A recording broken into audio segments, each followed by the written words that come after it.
বলো হাই। চলো hi. Hello guys. Hi guys বলো তো। হাই করো তো। হাই করো হাই হাই হাই। আর তোমরা নামছিলে যখন এত হাসছিলে কেন? আমি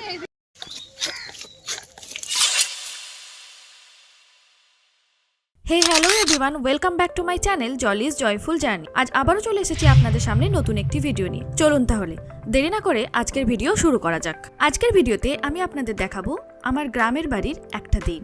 গ্রামের সকাল মানেই এক স্বপ্নের শুরু। প্রকৃতির কোলে ঘুম ভাঙে আর জীবন শুরু হয় এক অন্যরকম সাদামাটা সুন্দরতায়। আজ আমি আপনাদের দেখাবো আমার গ্রামের বাড়িতে কাটানো একটা দিন, যেখানে জীবন ধীর এবং শান্ত। চলুন তাহলে দেখে নিই গ্রামের বাড়িতে আজকের দিনটা কেমন ভাবে কাটলো। আজ সকালে ঘুম থেকে উঠেই দেখলাম আমাদের পুকুরে মাছ ধরা হয়েছে, আর দাদু সকাল সকাল বাড়িতে নিয়ে চলে এসেছে অনেক অনেক মাছ। আর বাঙালির মাছ প্রেম নিয়ে তো বলার কিছু নেই, বাঙালি মানেই ভাত আর মাছ, তাই না? আচ্ছা, আপনাদের কোন কোন মাছ পছন্দ কমেন্টে অবশ্যই জানাতে ভুলবেন না। অনেকদিন পরে সকাল সকাল নিজেদের পুকুরের এত মাছ দেখলাম আর মনে পড়ে গেল ছোটবেলার অনেক স্মৃতি। ছোটবেলাতেও দেখতাম পুকুরে যখন মাছ ধরা হতো, দাদু অনেক সকাল সকাল অনেক মাছ নিয়ে বাড়িতে চলে আসতো, আর আমরা সেগুলো দেখার জন্য ভাই বোনেরা এক্সাইটেড হয়ে দাঁড়িয়ে থাকতাম। তারপর দেখতাম বড় বড় মাছগুলোকে কিভাবে কাটা হচ্ছে, সেগুলোকে কিভাবে ভাগ করা হচ্ছে।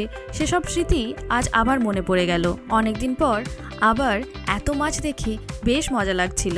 আমার মা বেশ সুন্দর করে মাছগুলো কেটে নিচ্ছিল, আর আমি দাঁড়িয়ে দাঁড়িয়ে সেটাই দেখছিলাম। ব্রেকফাস্ট করে ছাদে গিয়ে দেখলাম বাড়ির সামনে পেয়ারা গাছে প্রচুর পেয়ারা এসেছে, আর বিভিন্ন ধরনের পাখি এসে সেগুলো খেয়ে যাচ্ছে।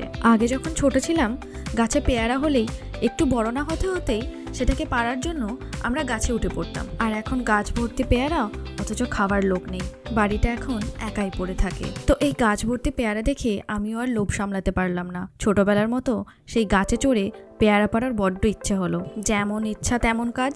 প্রথমে চেষ্টা করলাম ছাদ দিয়ে নেমে পেয়ারা পাড়ার জন্য, বাট সেটা সম্ভব হলো না। তাই এবার প্ল্যান বি অ্যাপ্লাই করলাম। ঠিক করলাম গাছে উঠেই এবার পেয়ারা পারবো। অনেকদিন গাছে ওঠার অভ্যেস নেই। মা একটু বকছিল, ভয়ও পাচ্ছিল। নিচে আমার বোনরাও ভয় পাচ্ছিল, পড়ে যাব, পা ভেঙে যাবে, এসব বলে ওরা আমাকে ভয় পাওয়ালেও আমি কিন্তু নিজের প্ল্যানে সাকসেসফুল। শেষমেশ গাছে উঠেই পড়লাম। গাছে উঠে দেখি গাছ ভর্তি পেয়ারা, কোনটা ছেড়ে কোনটা নেব। বেশ অনেকগুলোই পেয়ারা পারলাম। পেয়ারা পাড়া শেষ হলে দেখি চালের মধ্যে একটা লাউ গাছ হয়েছে, আর তার মধ্যে বেশ কয়েকটা লাউও ধরে আছে। মাকে জিজ্ঞেস করে একটা লাউও তুলে নিলাম। অনেক বছর পর আজ আবার মনে হলো যেন ছোটবেলার দিনগুলো ফিরে পেলাম। পেয়ারা পাড়া শেষ হতে দেখি আমার বোনের মেয়ে আমাদের বাড়িতে এসেছে। এই যে পুচকে কিউটি পাই, ওর নাম হলো মারিয়াম। আগের দিনেই বলেছি ওরা মুম্বাইতে থাকে, মেলা উপলক্ষে এখন গ্রামে এসেছে।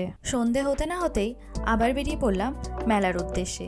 আজকে মেলার দ্বিতীয় দিন। মেলায় গিয়ে দেখা হলো আমার এক কাজিনের সাথে। ও হলো আমার এক পিসির মেয়ে, ওর নাম মাম্পি। খুব ভালো বন্ডিং আমাদের দুজনের, ভাইবস খুব ম্যাচ করে। সব ভাই বোনেদের সাথে একসাথে মেলায় ঘোরার মজাটাই আলাদা। আর এই জন্যই সারা বছর গ্রামে আসি না আসি, মেলার সময় গ্রামে আসাটা ম্যান্ডেটরি। আর মেলায় এলে ফুচকা খাওয়াটাও ম্যান্ডেটরি। ফুচকা দেখে লোভ সামলানো বড্ড মুশকিল। আমরাও লোভ সামলাতে পারলাম না, একটু ফুচকা খেয়ে নিলাম। এই কিউট পুচকেটা হলো রিভু, আমাদের মাম্পির ছেলে। যাই হোক, মেলার মধ্যে বেশ অনেকক্ষণ ঘোরাঘুরি করে আজকের দিনটা আমাদের শেষ হলো। আজকের ভিডিও তাহলে এই পর্যন্তই। ভিডিওটিকে লাইক, কমেন্ট আর শেয়ার করতে একদম ভুলবেন না। চ্যানেলটিকে অবশ্যই সাবস্ক্রাইব করে রাখুন। আজ তাহলে এই পর্যন্তই। Tata, take care.